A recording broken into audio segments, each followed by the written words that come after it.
दोस्तों, हनुमान जी की राम भक्ति की गाथा पूरे संसार में गाई जाती है, लेकिन लक्ष्मण जी की भक्ति भी अद्भुत थी और उनकी कथा के बिना श्री राम कथा पूर्ण ही नहीं होती। दोस्तों, एक बार अगस्त मुनि जी अयोध्या आए और वहां लंका युद्ध की बातें होने लगी। तब श्री राम ने बताया कि कैसे उन्होंने रावण, कुंभकर्ण और अन्य राक्षसों का संहार किया। वहीं लक्ष्मण ने भी मेघनाथ और अतिकाय जैसे शक्तिशाली असुरों का वध किया। इस पर अगस्त मुनि जी बोले, हे श्री राम, भले ही रावण और कुंभकर्ण प्रचंड वीर थे, लेकिन इन सबसे बड़ा वीर तो मेघनाथ था और उसका वध करना एक तरह से नामुमकिन के बराबर था। इस पर सभी चकित हो गए। यद्यपि श्री राम सब जानते थे, लेकिन वो चाहते थे कि लक्ष्मण की वीरता के बारे में सभी को पता चले।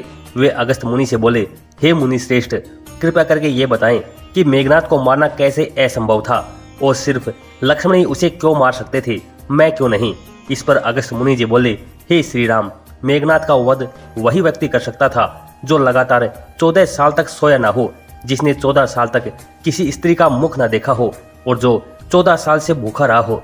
इस पर श्री राम ने कहा कि हे मुनि श्रेष्ठ, जब हमें 14 साल का वनवास हुआ तो लक्ष्मण नियमित रूप से हम तीनों के लिए फल लाया करते थे और हमारे पास की कुटिया में रहते थे। तो फिर ये कैसे मान ले कि उसने 14 साल तक कुछ नहीं खाया और एक साथ रहते हुए भी उसने कभी सीता का मुख ना देखा हो और कभी सोया ना हो।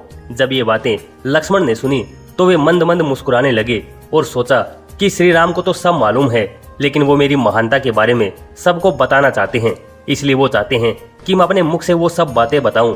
ये सोचकर लक्ष्मण ने कहा कि मेरे भैया श्री राम जो फल मुझे खाने को देते थे वो आज भी उसी कुटिया में ज्यों के त्यों रखे हुए हैं।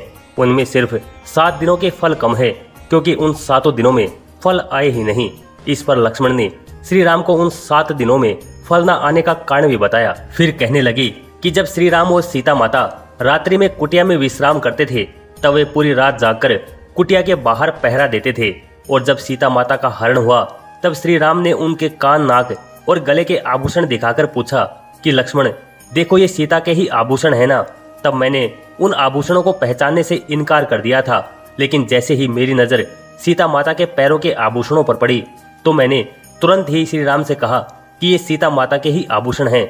लक्ष्मण की सारी बातें सुनकर वहां उपस्थित सभी लोग उनकी महानता का गुणगान करने लगे। तो दोस्तों, अब तो आप जान गए होंगे कि श्री राम के अनन्य भक्त और शेषनाग के अवतार लक्ष्मण जी क्यों महान थे। वीडियो आपको कैसी लगी कमेंट सेक्शन में जरूर बताएं और ऐसी ही अमेजिंग और इन्फॉर्मेटिव वीडियो के लिए आप एच के मोटिवेशन को लाइक, शेयर और सब्सक्राइब कीजिए।